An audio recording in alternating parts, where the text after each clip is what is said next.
নসিলা বা Nutrela recipe share করব। আসসালামু আলাইকুম, আমন্ত্রণ রইল আজকের রেসিপিটি দেখার জন্য। আশা করছি কাছের দূরে সবাই অনেক বেশি ভালো আছেন। নিউট্রেলা কিন্তু আমরা বাজার থেকে খুবই চড়া দামে কিনে খাই, অথচ এই রেসিপি ফলো করে খুব সহজেই ঘরে তৈরি করে নিতে পারবেন। রেসিপি ভালো লাগলে লাইক, কমেন্ট, শেয়ার করে পাশে থাকতে পারেন এবং চ্যানেলটাকে সাবস্ক্রাইব করে নিতে পারেন। এখানে 1 কাপ পরিমাণ চীনাবাদাম নিয়ে নিলাম। চীনাবাদামটা খুব ভালোভাবে ভেজে নিয়েছি এবং ভেজে নেওয়ার পর স্কিনটা ছাড়িয়ে নিয়েছি। আর চাইলে কিন্তু এরকম ভাজা বাদামও কিনে নিতে পারেন স্কিন ছাড়ানো। তো প্রথমে 1 কাপ পরিমাণ বাদাম দিয়ে দিলাম এবং বাদামটাকে গুঁড়ো করে নেওয়ার জন্য একটা ব্লেন্ডার জারে দিয়ে দিয়েছি। 2-1 মিনিট গুঁড়ো করে নেওয়ার পর যখন দেখা যাবে যে তেলটা ছেড়ে আসছে, ঠিক তখনই প্রথম পর্যায়ে 1 টেবিল চামচ বাটার দিয়ে দেব। বাটারটা দেওয়ার পর তারপর আবারও আমাদের মিক্সার জারটা ঘুরিয়ে নিতে হবে এবং 1 টেবিল চামচ পরিমাণ চিনি দিয়ে দিলাম, বা আইসিং সুগার দিয়ে দেব আমি আজকে, বা গুঁড়ো চিনি দিয়ে দেব এবং আরও 1 টেবিল চামচ পরিমাণ বাটার দিয়ে দেব। তো এভাবে উপকরণগুলো দিতে হবে এবং ব্লেন্ডার জারটা ঘুরিয়ে ব্লেন্ড করে নিতে হবে।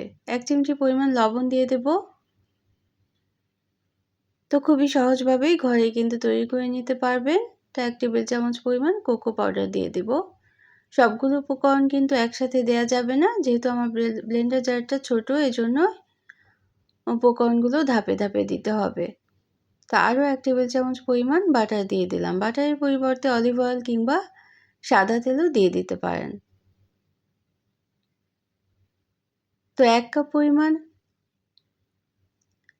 চীনাবাদামের জন্য 3 টেবিল চামচ পরিমাণ কুকিং অয়েল এবং 3 টেবিল চামচ পরিমাণ কোকো পাউডার দিয়ে দিতে হবে, সামান্য লবণ দিয়ে দিতে হবে। তো এই মাত্র এই কয়টা উপকরণ যোগ করেই কিন্তু এত মজাদার নসিলা ঘরেই তৈরি করে নিতে পারবেন। ঘরেই যদি এত মজাদার উপকরণ তৈরি করে নেওয়া যায়, তাহলে বাইরে থেকে কেনার কিন্তু কোনোই দরকার নেই। আর বাচ্চারা কিন্তু খুব বেশি পছন্দ করে এই নসিলা। যে কোনো পাউরুটি কিংবা ফলের সাথে পরিবেশন করতে পারেন।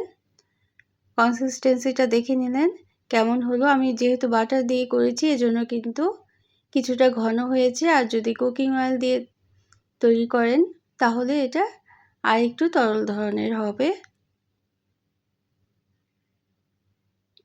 খুব বেশি স্বাস্থ্য উপকারিতা আছে। আমাদের অনেক সময় দুর্বলতা অনুভব হয়, বাচ্চারা খেলাধুলায় কিন্তু শক্তি পায় না।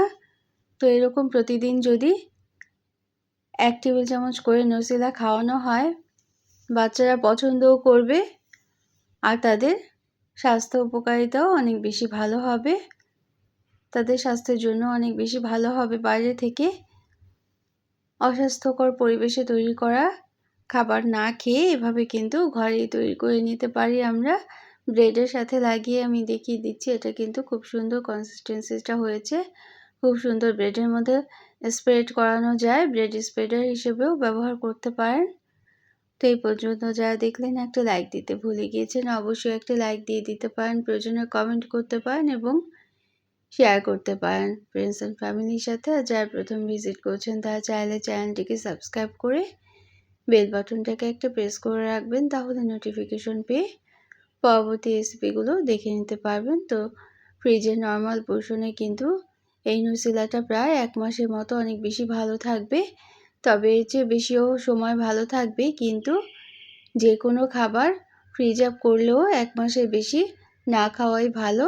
এজন্য অল্প অল্প করে তৈরি করে বাচ্চাদের দিয়ে দিবেন এবং বাচ্চারা শেষ করে দেবে 1 মুহূর্তের মধ্যেই, অনেকখানি খেয়ে ফেলবে এবং তাদের স্বাস্থ্য উপকারিতা অনেক বেশি ভালো হবে।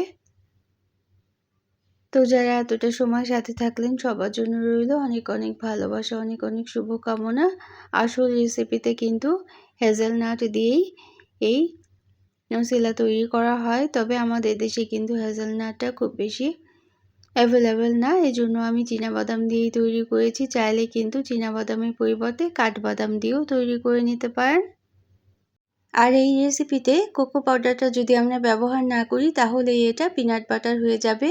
পিনাট বাটারটাও কিন্তু আমাদের খাওয়া অনেক বেশি ভালো। আমাদের যাদের চিনি খাওয়া নিষেধ তারা কিন্তু চিনি ছাড়াই পিনাট বাটারটা ব্লেন্ডার জারে ঘুরিয়ে এভাবে করে তৈরি করে নিতে পারবেন। তো পিনাট বাটার এবং নসিলা দুটোই কিন্তু আমাদের স্বাস্থ্যের জন্য অনেক বেশি ভালো। একটু সময় নিয়ে এভাবে করে ঘরেই তৈরি করে নিতে পারেন। আর যদি তৈরি করেন তাহলে কিন্তু কমেন্ট করে জানাতে পারেন। খেয়ে কেমন লাগলো সেটা জানাতে পারেন। অন্য কোনো দিনে অন্য কোনো রেসিপি নিয়ে আসবো। সে পর্যন্ত সবাই অনেক বেশি ভালো থাকবেন। আর ফেসবুক থেকে দেখলে অবশ্যই কিন্তু পেজটাকে ফলো করে রাখতে পারেন। Thanks for watching. Allah Hafiz.